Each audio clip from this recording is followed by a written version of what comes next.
फल से लदे सेब काटे जा रहे हैं, हमारी सरकार उस पक्ष में नहीं है। तो हम देखते हैं कि हमें सुप्रीम कोर्ट कैसे जाना और क्या किन आधार पर जाना, उन सब कानूनी पहलुओं को के बाद ही हम आगे बढ़ेंगे। हाई कोर्ट हमारे इस मामले में कुछ सुनने को तैयार नहीं है।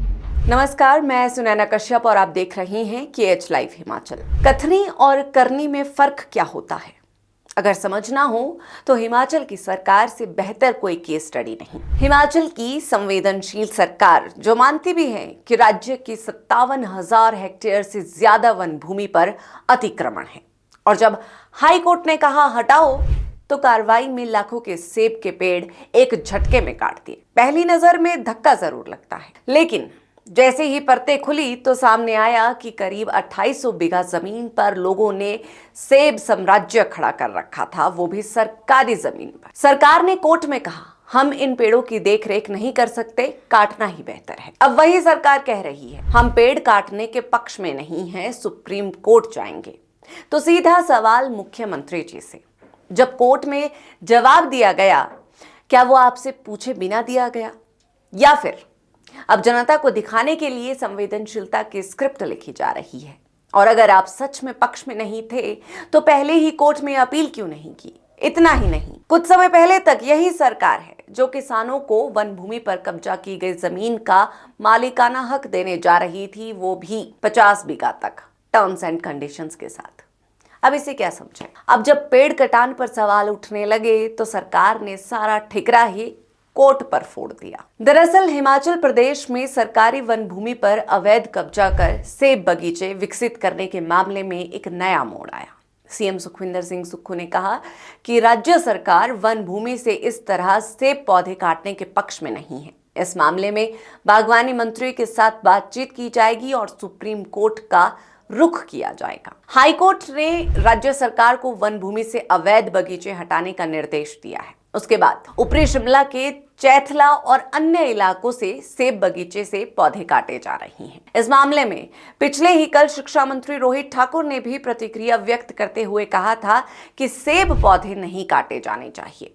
रोहित ठाकुर ने इस मामले में सीएम से बात कर सीमांत बागवानों को राहत दिलाने का आश्वासन दिया था। अब सीएम सुखविंदर सिंह सुक्खू ने स्थिति स्पष्ट की है और कहा है कि राज्य सरकार मामले को सुप्रीम कोर्ट ले जाने पर विचार करेगी। इसके लिए बागवानी मंत्री से बात कर आगे की रणनीति भी तैयार की जाएगी। सीएम ने कहा कि राज्य सरकार सरकारी वन भूमि पर लगाए सेब बगीचों से फलों से लदे पेड़ काटने से पहले उनका ऑक्शन करवाना चाहिए, लेकिन इस मामले में हाई कोर्ट राज्य सरकार की बात को स्वीकार नहीं कर रहा है। राज्य सरकार ने तो हस्तक्षेप किया है, राज्य सरकार ने तो कहा है, और मैं आज इस बागवानी के मामले में जो फल से लदे सेब काटे जा रहे हैं, हमारी सरकार उस पक्ष में नहीं है।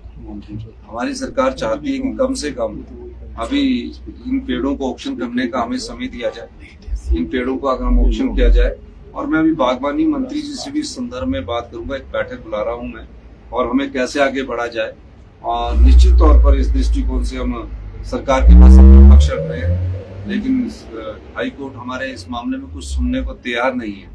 तो अब हम देखते हैं कि हमें सुप्रीम कोर्ट कैसे जाना और क्या किन आधार पर जाना, उन सब कानूनी पहलुओं को के बाद ही हम आगे बढ़ेंगे। जबकि हकीकत शायद कुछ और ही है। जून 2024 में हाई कोर्ट ने सरकारी वन भूमि पर कब्जा करने के मामले में सरकार से पूछा था कि जो जमीन कब्जाई गई है उसकी किस्म बताई जाए, क्या वो भूमि शामलात है या अन्य किसी किस्म की है। 19 जून 2025 को वर्तमान सरकार ने हाई कोर्ट में कहा कि हिमाचल में 5 या 10 बीघा सरकारी भूमि पर कब्जे को नियमित करने वाली कोई नीति लाने का विचार नहीं। हाई कोर्ट में अतिक्रमण वाले मामले में दशक भर से चल रही सुनवाई में अनेक मोड़ आए। अब जब सरकार ने यह स्पष्ट कर दिया कि उसका कब्जों को नियमित करने को लेकर कोई नीति लाने का विचार नहीं है, तो हाई कोर्ट ने पूर्व में जारी आदेश के तहत ये कहा कि जब सरकार का नीति लाने का प्रस्ताव नहीं है तो फिर जहां भी सरकारी वन भूमि पर कब्जा हुआ है उसे हटाया जाए। कोर्ट ने यह स्पष्ट किया कि वन भूमि से सेब के पेड़ों को हटाने का आदेश केवल उन बागों तक ही सीमित नहीं है जहां सरकारी भूमि पर फिर से कब्जा करने का प्रयास किया जा रहा है,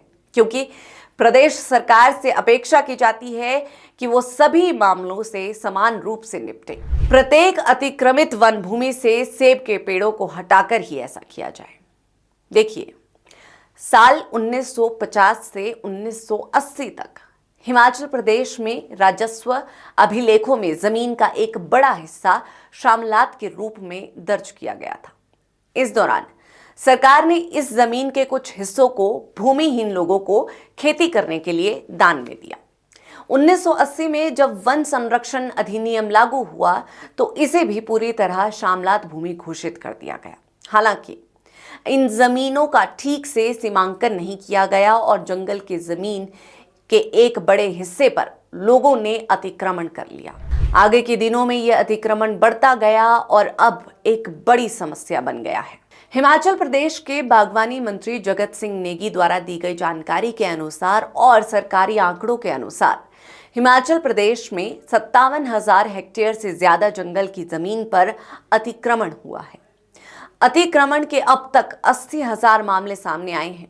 इनमें से 10,000 मामलों को निपटा दिया गया है। इसके अलावा पूरे प्रदेश में अतिक्रमणकारियों की संख्या कुल 1,63,000 है। यानी सरकार को न सिर्फ अतिक्रमण की जानकारी है बल्कि कब्जाधारियों की संख्या 1,63,000 भी मालूम है। फिर सवाल ये है कि जब सरकार को सब कुछ पता है तो कार्रवाई क्यों नहीं? और अगर सरकार गंभीर है तो वन अधिकार अधिनियम के नाम पर 50 बीघा तक मालिकाना हक की बात कैसे की जा रही थी, वो भी फॉर्म, गवाह और पत्नी के नाम सहित दस्तावेजों की शर्तों के साथ। कुछ समय पहले बागवानी मंत्री जी ने यह कहा था कि वन अधिकार अधिनियम 2006 के प्रावधानों में लोगों को 50 बीघा तक मालिकाना हक मिलेगा, जिसके लिए वन भूमि में कब्जे नियमित करने के लिए लोगों को फॉर्म भरकर आवेदन करना होगा। इसके लिए 2 लोगों की गवाही सहित ग्राम सभा का अनुमोदन आवश्यक रहेगा। इस अधिनियम में दावा करने वालों को फॉर्म भरना होगा जिसमें पत्नी का नाम भी जरूरी होगा, जो ऐसी भूमि पर बराबर की हिस्सेदारी होगी। ऐसा करने का मकसद अतिक्रमण को बढ़ावा देना नहीं बल्कि जीवन निर्वाह की भूमि पर मालिकाना हक देना है। इसके लिए लोगों को जागरूक करने के लिए जिला और उपमंडल स्तर पर कार्यशालाएं भी आयोजित की जाएगी। ये कहना है बागवानी मंत्री जगत सिंह नेगी का। देखिए, जिन्हें असल में जमीन की जरूरत है उनसे पूछिए कि 50 बीघा की कीमत क्या है। पिछले कुछ सालों में जिन लोगों के आशियाने आपदा में तबाह हुए उनसे पूछिए जमीन की जरूरत क्या है। सच तो यह है कि जिन्हें वाकई जरूरत है, आपदा में उजड़े हुए लोग, सीमांत किसान, उन्हें जमीन नहीं मिल रही। लेकिन जो लोग ताकतवर हैं, रसूखदार हैं, उन्होंने सरकारी जंगलों में सेब के साम्राज्य खड़े कर लिए। संवेदना होनी चाहिए उन पेड़ों के लिए जिन्हें बगैर किसी कसूर के काटा गया, और शायद उन देवदारों के लिए भी जिन्हें पहले लालच की आड़ में साफ कर दिया गया था। जब भी डेपुटेशन जो अफेक्टेड लोग थे वो कांग्रेस पार्टी के चाहे मंत्री हों चाहे माननीय मुख्यमंत्री जी हों, उनके पास मिलते थे तो हमेशा एक बात की कमिटमेंट उनको दी जाती थी कि जल्दी सरकार पॉलिसी लेकर आ रही है। परंतु उसके विपरीत ऐसी कुछ भी बात उन्होंने हाई कोर्ट के अंदर नहीं करी पॉलिसी को लेकर। दूसरा, जब हाई कोर्ट ने पूछा कि जो सेब हैं, जो उनके प्लांट्स हैं, जो उनके पौधे हैं और जो फ्रूट है उसका रख रखाव आप कर सकते हैं, तो आपने हाई कोर्ट के अंदर ये बोला कि हम इनका रख रखाव नहीं कर सकते, हमारे पास मैन पावर नहीं है, हमारे पास रिसोर्सेज नहीं है। और उसके ऊपर आपने हाई कोर्ट के अंदर ये भी कहा कि जो सेब हैं वो सेब के पौधे फॉरेस्ट स्पीशीज नहीं है, यहाँ पर फॉरेस्ट स्पीशीज की प्लांटेशन होनी चाहिए और इन सेब के पौधों को काट देना चाहिए। कांग्रेस पार्टी को याद करवा दूं, कुछ महीने पहले जब शराब बेचने की बारी आई तब आपके पास रिसोर्सेज भी आ गए, तब आपके पास मैन पावर भी आ गया। परंतु जब सेब की बारी आई तो आपने बोला कि सेब के पेड़ों को काट देना चाहिए। ये दोहरा मापदंड क्यों? क्या यही टाइम था? क्या आप हाई कोर्ट से प्लीड करके थोड़ा और टाइम ही ले लेते? क्या आप हाई कोर्ट को रिक्वेस्ट करके जो है इन सेब को बेचकर अपनी आमदनी बढ़ाते? परंतु उसके विपरीत आपने सब कुछ करा। पब्लिक में कहा पॉलिसी लेकर आएंगे, पॉलिसी लेकर नहीं आए। आपने कहा कि हम जो है अफेक्टेड लोगों को कुछ ना कुछ जो है रिलीफ देंगे, पर उसके विपरीत आपने हाई कोर्ट में कहा कि सेब के पेड़ों को काट देना चाहिए। और आपके एक मंत्री हैं जो पूरे क्षेत्र में घूमते हैं, पूरे हिमाचल प्रदेश में घूमते हैं, पूरी तरह से कंफ्यूज करके रखा उन्होंने लोगों को। कहते हैं कि 50 बीघा को रेगुलराइज कर देंगे।